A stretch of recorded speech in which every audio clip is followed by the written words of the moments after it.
Alright, welcome back to another video. Today we're going to be hitting up arms and abs. So we'll start off the workout with a superset of dips off the bench with easy bar curls, then a superset of triceps push downs and spider curls, and we'll finish arms off with a set of overhead triceps extensions and dumbbell curls before heading on to abs, where we'll do some leg raises and then finish abs off with some decline crunches. Let's get to it.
Alright, that was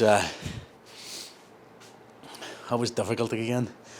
I'm beginning to think I might be trying to warm up a weight that's maybe a bit too heavy. That's the same warm up weight I used last week, and it felt heavy last week as well. So it did, but I managed the reps, and they felt like they weren't too bad. Sometimes as you warm up, your muscles and your joints loosen up, you actually get stronger. So fingers crossed that'll happen, but you never know. Well, exciting times today. Now this video's not going to be going out until Monday afternoon, but this is Friday. I'm filming this on Friday, and today is the day of the Arnold Classic. So it's going to be interesting. It's going to be interesting seeing what that contest goes like. The something that I hadn't been paying much attention to with the Arnold Classic was the actual classic bodybuilding division, and I seen a video yesterday from Wesley Vissers. He is looking absolutely incredible. So he is. Now, don't get me wrong, I don't think he's going to beat Dino or Ramon.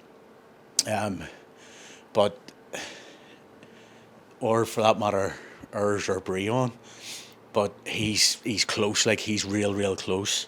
I would love to see him in the top three. So I would, or at least battling for the top three. But I think, realistically speaking, I think he's going to end up on fourth. But he's looking real good. So he is. He's probably the most classic of all those classic guys. So he is, in my opinion. He's the one. Whenever I look at I look at them all, the four of them. Sorry, Ramon, Breon, Urs, and Wesley. Of all of them, he's the one that reminds me most of that sort of physique from the 1970s. So he is real sort of long limb, fine joints, big muscle bellies, real good physique the guy has, and his condition's looking really good as well. But it'll be interesting to see just how that whole thing plays out. Like I said, I think at best he's looking at fourth, so I do, realistically speaking. But it would be great to see him up in there because he's, like I said, he's more so than any of them. He's the one that, in my mind, that's what the classic physique, that's what the classic physique was, from that era, from the 1970s. But, so that'll be interesting to see. Other things, I still think that the top five from the prediction I made a lot of weeks ago, I still think that top five is definitely I can't see anyone else breaking into that top five. So I think it's, my prediction back then was Samson, Harry, James Hollingshead, Rafa, Brandao, and then Horse MD. I think if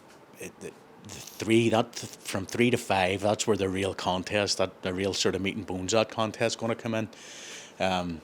So it'll be interesting to see what happens there too. So it will.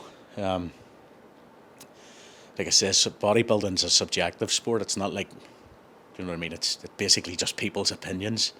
So it is, but it's all fun and games. All fun and games speculating. That's part of the draw of the sport. It's not a sport. It's a fucking beauty contest more than anything. So it is. It's a beauty contest more than anything. But that's part of the draw of it, is being able to sort of participate. Everyone's opinion is valid, as it were.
Okay. I'm gonna give it a go. Stick the top weight on that I had last week for this next set. And see what the reps feel and look like. That set there felt, for the curls, felt easier than the previous set. But having said that, it was still difficult. But that's good. That's the way it should be. It shouldn't be. If it's not difficult, it isn't worth doing at the end of the day. So I'll stick some more weight on this bar. So I will, and then we'll hit up another set. Yeah.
fuck.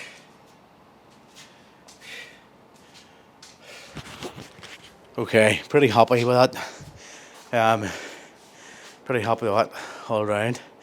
That weight's definitely on the limit, on the very limit of what I can do while keeping the reps somewhat respectable. Yeah, I'm glad that I went to that weight for the final set. I'm also glad that's three sets in the dips now with the full elevation. I'm gonna have to see about trying to find a way to make those dips more difficult going forward, because I don't know how much more benefit I'm gonna get. I don't think I have anything else to elevate my heels any higher with, so I don't, for a start. And I don't know realistically how much benefit elevating my heels higher is, because at some point what's going to happen, I can already start to feel it. Your shoulder is starting to open up the higher the heels go. Look at bloody ragdoll there. Yeah, the shoulder starts to open up. What the time is that? Jesus. The shoulder starts to open up a bit much, so it does.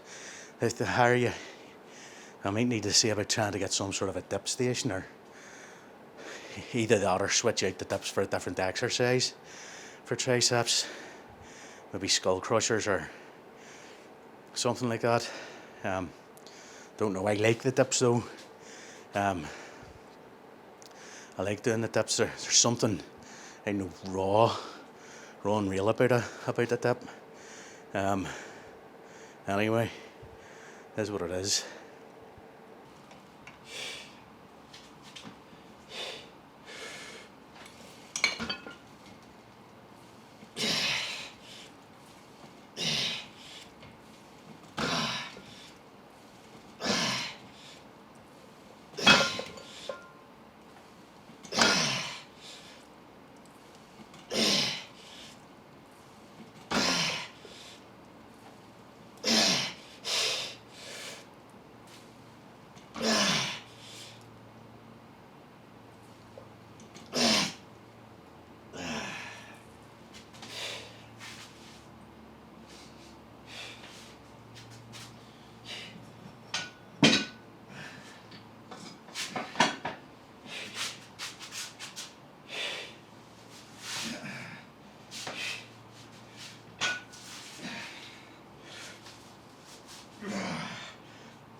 Have any of you guys seen all the latest research coming out about stretch mediated hypertrophy? It's really sort of interesting. If you haven't heard about it, basically what a lot of new research is showing, or starting to see, I should say. I think there's 5 or 6 studies that have shown this, but essentially what the newer studies have shown is that partial length and partial reps are better for hypertrophy than even full range of motion, or at least as good as full range of motion. Now, I don't know, it seems a bit counterintuitive, you would think, going through a full range of motion, since you're already doing the length and partial, would be more beneficial than just doing the length and partial.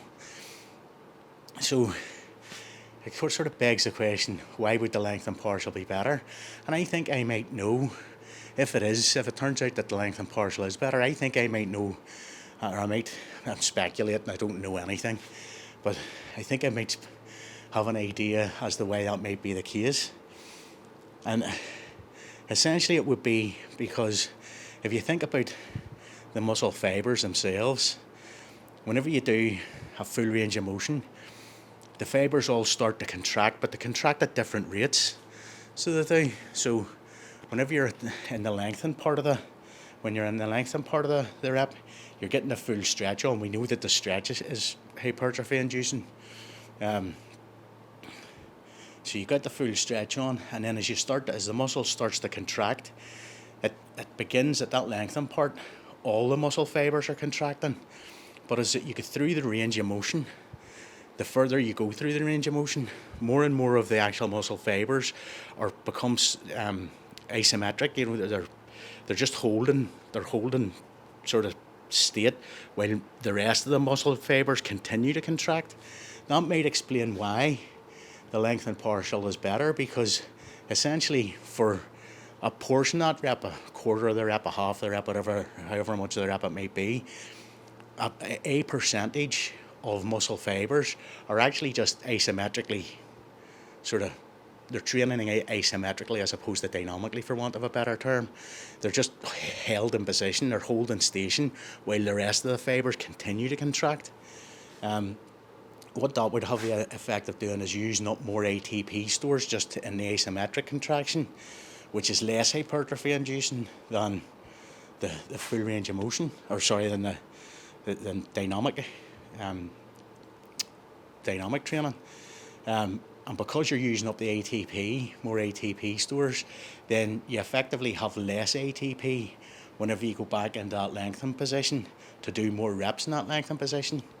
So by saving your ATP stores, by only doing the lengthened partial in the lengthened, the stretch portion of the rep, you use up less ATP in training the individual muscle fibres asymmetrically, and therefore have more ATP to use to dynamically train more of the muscle fibres in the portion of the rep that is more beneficial.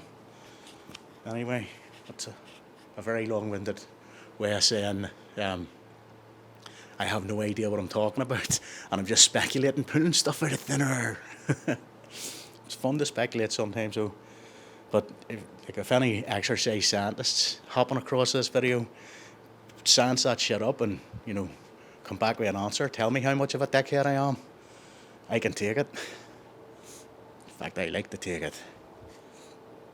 Right, I'm going to throw a few more kilos, another kilo or two onto the push down here, and then we'll go for rep number 2, or set number 2.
Whoa. I'm going to have to look back at some of those reps for the spider curl.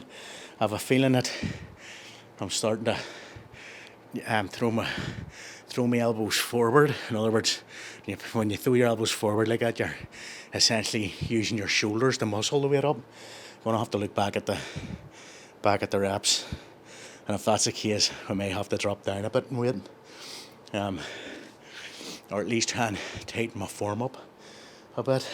So I think some of that research into lengthened partials it's fascinating, and if it turns out that and it looks like it is more and more turning out to be true, that lengthened partials are even more effective than full range of motion.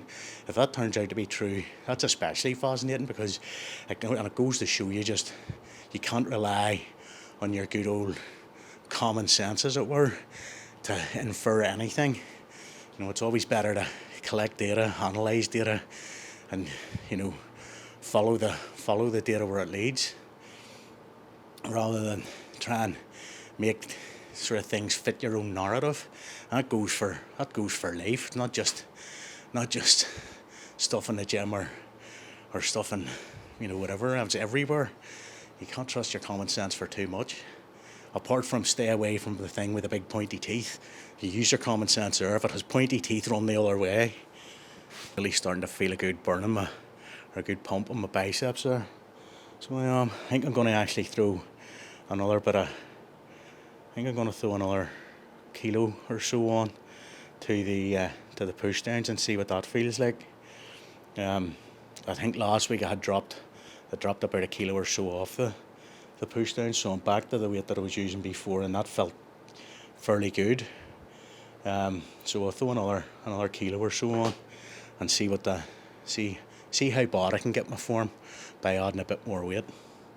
That was a good way to test the waters. So it is. Right, I'm going to set up for the next set here.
Actually really happy with that. Added another 2.5 kilos to the push downs. So what is that? We're up to 32.5, 3.5, 4, 34.5 kilos. That's I'll need to look back and just see how good the reps looked, but it felt pretty good, and the weight didn't feel. I didn't feel like my form was breaking down, although you can never really tell in the moment.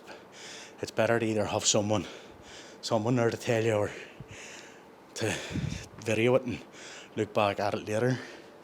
I can't understand why some people give off about people in commercial gyms setting their phones up to record their workouts.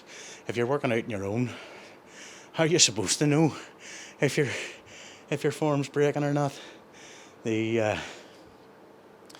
You know, it's what you think in your head is a good rep isn't always a good rep, and sometimes what you think is a bad rep isn't a bad rep either. It's not really until either somebody tells you, or looking back at it yourself's a better way of gauging, to be honest. So it is, because you're able to see yourself and you know how you felt doing each rep. Especially if you look back at it, like straight after you've done the workout, you'll know how every rep felt, and you'll know, looking at your form, if you start to see your form breaking down, you'll know how you felt during that exact moment, and you'll have a better idea of, how to fix it the next time if it needs fixed. Do you need to, was that particular, was those 2 or 3 reps that are bad? Whenever you look back, you'll be able to remember, were they bad because the weight was too heavy, or were they bad because you just started to go a wee bit faster and you had it in yourself to slow it back down again and make the form a bit more strict again. So yeah, I can't understand people giving out about people. I could understand if you're constantly going and asking people in the gym, here, do you mind stopping what you're doing and videotaping me? If you're constantly doing that, you're just making yourself a pain in the backside like the other people. But I don't understand, like, you think about it, commercial gyms are full of bits of equipment. The common refrain you hear from people complaining about other people working out in the gym is, they have their tripods set up everywhere and they're always getting in the way. A tripod is less of a footprint than the average piece of gym equipment. You don't hear them giving out whenever the gym gets a new piece of gym equipment then. Anyway, try and not go off on a rant here today. That's going to be it for push downs and spider curls. We'll move on here now to overhead tricep extensions and dumbbell curls. Going to see how, had a comment on, it was TikTok, I forget where it was now, about my dumbbell curls last week, about the form going a bit too heavy and the form not being great. I'm going to take that on board because the guy's right. The form wasn't great last week on the top set, on the heaviest set. Now part of that has to do with the dumbbells that I'm using for dumbbell curls. Those Olympic handles they're very long, so you have to kind of move them. You have to move the weight out and round your leg, essentially. So you end up sort of swinging it in and then bringing it round, which makes it's not the ideal bar path, is what I'm trying to say. And it does make you swing a bit more because of that. But I think what I'll do is I'll start off with the weight that I would normally start with and work up from there, see how it feels. And I think, off the top of my head, the other set of dumbbells, the ones that I would use for flies, I think they're the same weight. It's 17.5 kilos. I think they're the same weight as the top, what I had used on the Olympic dumbbell handles last week for the top set of curls. So if I do decide to go to that top weight again, I'll maybe do it with the other set of dumbbells to try and keep that form a bit more strict. But like I said, initially what I'm going to do is just drop the weight back a bit. And try and control the weight a bit more. So I am. So I'm going to get set up for that, break everything else down. Starting to heat up a wee bit in here now, although the floor is still cold. I feel like these wee tiny plimsoll things that I wear are absolutely horrendous for heat retention. So they are. Good for training, like, you don't want the fancy trainers whenever you're training. So you don't. That's actually a good point. When you're training, you want something with either a thin, hard sole, or you want something like a powerlifting shoe or a squat shoe that has a hard sole. The important part's a hard sole and a wide toe box if you can get them. Wide toe boxes are good. But yeah, you want something with a hard sole. Don't be going for like Nike Airs or any of those sort of like Skechers or something. They might look cool, but they're absolutely horrendous for stability. So they are. I'll never forget the first time I tried to squat in a pair of Nike Airs back in the day. It was like standing on a bloody bouncy castle with a weight in your back. It was awful, so it was. Anyway, let's get set up for the next set here, or next exercise I should say.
All right, so those curls definitely felt a lot stricter than what I did last week, although they did feel, apart from the last couple of reps I suppose, they did feel quite light. The overhead tricep extensions, I'm not sure if I'm going backwards in those or that's the weight I was using in the top set last week, but I felt heavier than what I did last week. The only thing I can think of is I'm using the two and a halves as opposed to the little half kilo weights. So unless there's some sort of difference, I need to weigh all those. I think that is 1, 2, yeah, two and a half. So those should be the same weight, but that felt heavier. It could just be a case of the that's my first set. So sometimes, like I said at the beginning of this workout, sometimes the first set, whenever you're just getting used to a new movement pattern, not a new movement pattern, but whenever you're just starting, it's a new movement pattern on this day. It can sort of perceptually feel more difficult, and then it gets easier as the sets go on. I don't know. We'll see anyway. We'll stick with this weight for the next one and see how it feels. I would love to add another wee half kilo plate on. I would love to add another wee half kilo plate on, but I want to make sure that I'm getting the movement right before I do that. So maybe if I add weight on this week on this exercise, I'm going to do it probably on the final set. So now I'm going to stick with this weight on the dumbbell for this set, and again I might add a kilo or two at the end, but I don't think I'm going to go back up to I think it was 17.5 kilos. That's only 12.5 kilos now, so it is. But what I might do is I might try and push it up to 15 kilos for the last set, and see how the rep quality compares to the reps from last week. Anyway.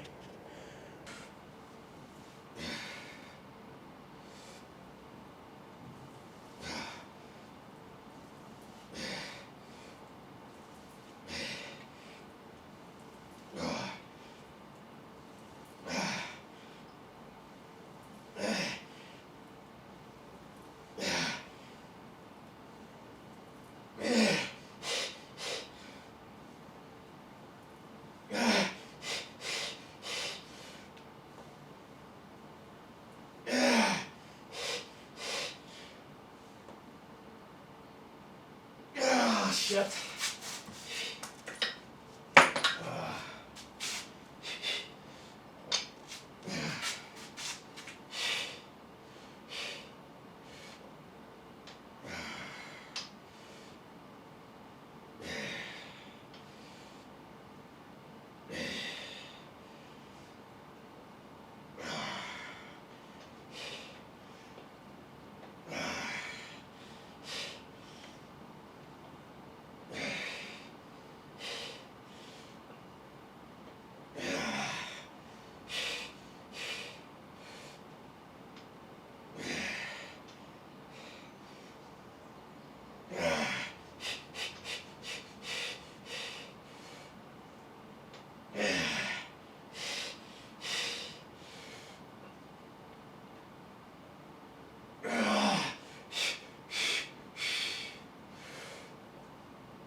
I'm actually going to have to look back at last week's footage and see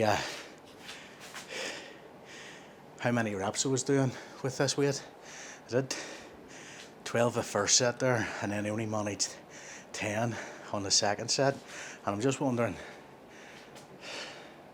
last week did I do 12 or 10 on the top set? Because I only used this weight, I think, for the top set last week. Anyway, it must be right around the right weight for me, because as the set goes on, every rep feels much harder, like exponentially harder nearly, than the rep that preceded it. And then we got the failure, so with that, which is good. So all in all, pretty good. That later weight with the dumbbell, I'm definitely doing the reps more strict with that weight. I'm going to stick another 1 1/4 kilo plate on either side, so that'll take us up to the 15 kilos for this top set, and we're going to see what that looks like, and see what that looks like after I've done it. And it may be that I should just stick with the 12.5 kilos, but we'll see. You have to. This is the way you find out where your weight is. You have to kind of keep pushing yourself. Don't just, if you get comfortable, all you're ever going to do is maintain. So it is. So you got to just keep pushing.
Alright, I think I might have found pretty much the perfect weight there. I need to look back and see what those reps look like with the dumbbell curls. But they felt pretty good, and yeah, I only managed 10 reps with that weight. Although I think my grip wasn't perfect whenever it was in my left hand, and I'm not sure if I might have been able to squeeze another rep or two out had I have had it in a more optimal grip. But we'll see. We'll stick with that weight, I think, from next week. We'll maybe just use that weight for all 3 sets next week. I think the 12.5 was just a bit too light, although the reps were very good reps. I'll look back and make the judgment looking back at the video. So yeah, we get set up here for some leg raises now, and head on the abs. Oh, I've got an absolutely fucking brilliant pump on my biceps, especially that left bicep. Not sure if that's just my left arm's and my weak arm, so it gets a better pump on. I don't know, but it's definitely, I can definitely feel it more in that arm than in this arm. Anyway.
All right, and that second set of leg raises there, I tried something a bit different.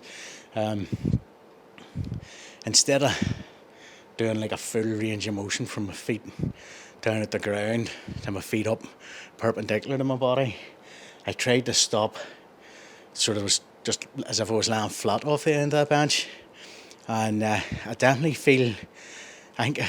it definitely does feel ever so slightly harder, but I'm just after reviewing the footage back, and it's really difficult to judge whereabouts your feet are in space. Some of the reps was fairly level, other reps my feet were a wee bit elevated still, which is part of the reason why I'd started going right down to the floor, because at least if you touch your heels off the floor, you know that you've moved through a range of motion every time, the same range of motion every time. But I definitely feel like the not letting your feet dip below the level of the bench is slightly more difficult. So I think I'm going to continue to do that, and I'll just try and keep an eye on my reps. Trying to think, is there something else that I can use instead of the floor that I could set it about the height of the bench? And I wonder, maybe one of those wee garden chairs. If I can get something that I can set down that'll I can sort of touch my heels. I don't mean I'm not trying to say, I don't mean set my feet down hard on it, but just something to let me know, some sort of touch indicator to let me know that I've hit a given depth every time on every rep. I think would be beneficial. I'll maybe try one of these wee garden chairs and see what height that comes to. I'm a feeling they're slightly higher than the level of the bench is the only thing. But if they're close enough to it, I don't think I'll worry too much. So I don't. Anyway, yep, this session's actually going pretty good today. So it is. I'm thinking about making this the first video I cut together where I do a bit more talking and there's a bit less background music. I'm not sure how much the background music adds, if I'm being honest. It'll mean a bit more work for me for my other social channels, Instagram and TikTok, just by virtue of the fact that I'm going to have to do 2 separate edits now. If I do that, normally the way I do it is I make the YouTube video with the background music and then just take snippets out of the YouTube video to put onto my other socials. It's sort of very, it's handy time-wise, so it is. But it's not that much more work to slap a background track onto a separate timeline. We'll try it and see, or maybe we'll not. You'll know if we've tried it because there'll be no music up to this point in the video if we've tried it. Anyway, which actually brings me to another point. If you're not already following me on TikTok and Instagram, I'm Davy Rogers X on Instagram and just Davy_Rogers on TikTok. So yeah, go and follow me over there too if you want. If you want to watch the same content reposted to different social channels, there's a good idea. Anyway, right, I'm gonna try this out with the chair, see what the chair feels like, and we'll hit another setup. This will be the last set of leg raises, and then we'll go on to decline crunches.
Alright, that little garden chair trick I think worked out pretty well. Just slightly lower than the height of the bench. I'll have to look back at the footage just to see how good the reps were, but I can feel it right in there, so I can. So looks like it was pretty successful anyway, or it feels like it was pretty successful. Definitely feels harder not letting your feet go right down to the floor, which in a way I'm kind of surprised by, because what I thought would have been a benefit whenever I started going down to the floor was that you're letting everything stretch out a wee bit. So you are, although I suppose it's not really properly loaded. The bench is taking too much air. That's probably why it feels better not letting it get down to the floor. I have in the past tried elevating the bench and letting my butt kind of hang off the edge of the bench. That didn't go so well. so it didn't. Let's just say getting in and out of it to do the actual leg raise is comical. So it is comical. Anyway, right, I'm going to get set up here for decline crunches, and then we'll do a few sets of those.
Fucking hell.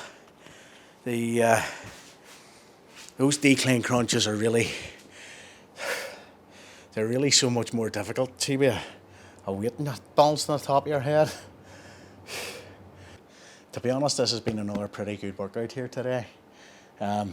Toying with the idea as well of adding in maybe a couple of... Problem is it's difficult to do through the week because of other commitments, time commitments. But I was thinking of trying to add in more sets of like lateral raises, because like I did shoulders yesterday and they feel pretty much ready to go. Maybe another day's rest would do.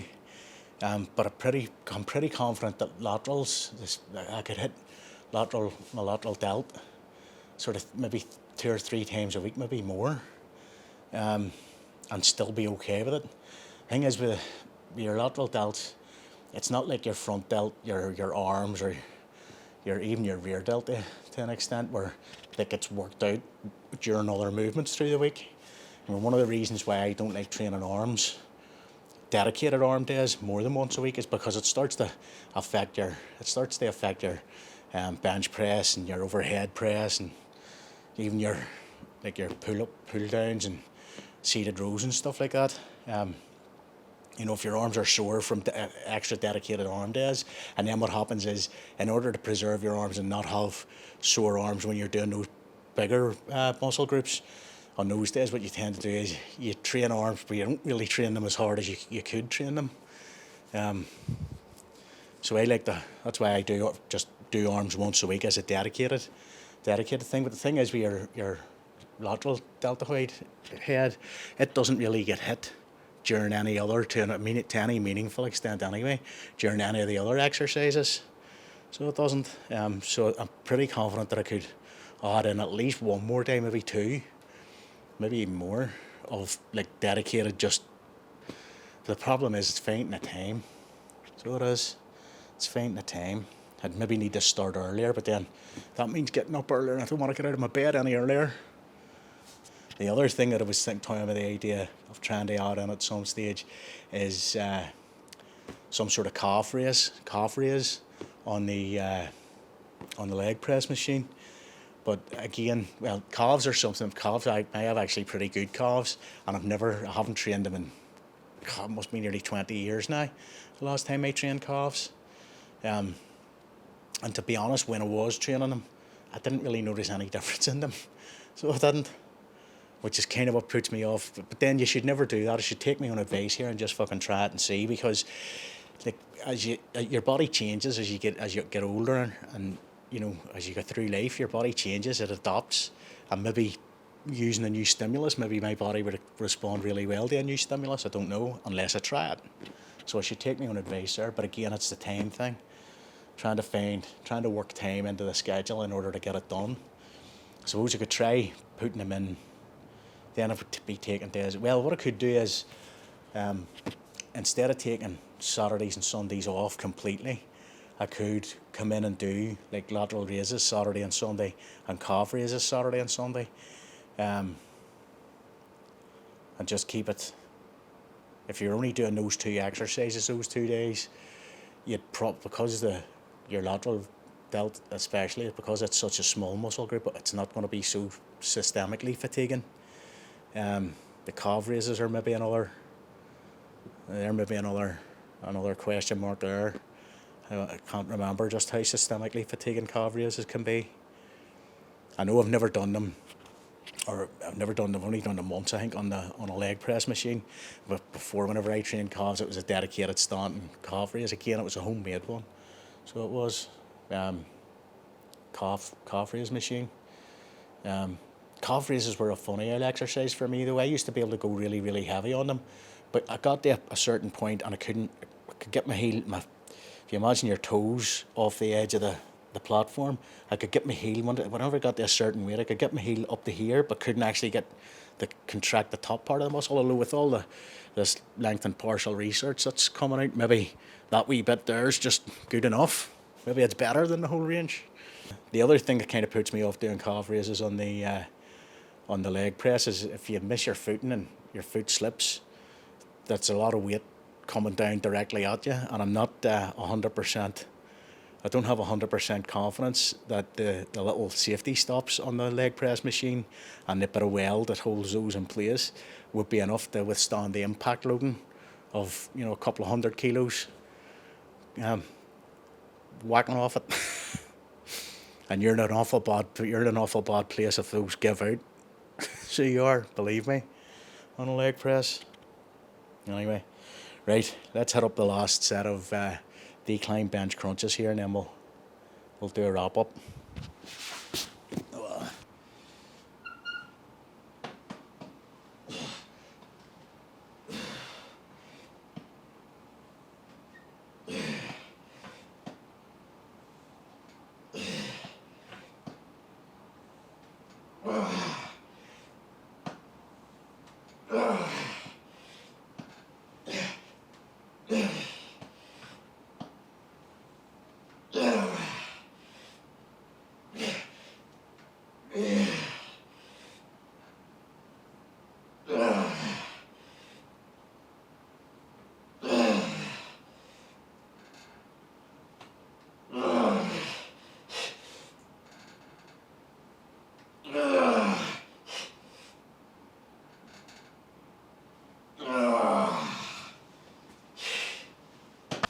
All right, that's going to be it for arms and abs.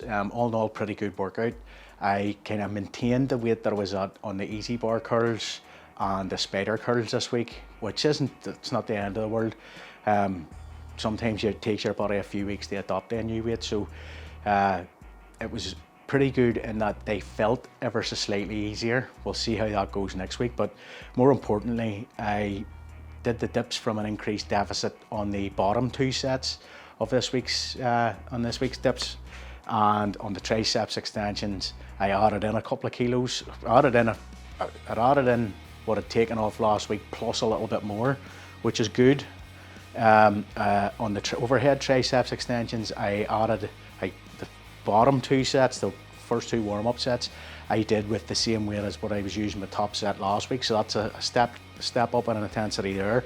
Now with the dumbbell curls, I did drop down 2.5 kilos from my top set last week, but the rep quality this week was much better on the top set. So I think next week what we're going to do is I'm going to use the weight that I had in the top set this week for all 3 sets and see how that goes. But yeah, anyway, if you've enjoyed the video, feed the anabolic algorithm with the likes, shares, comments and subscribes, and I'll catch you in the next one. Take it easy.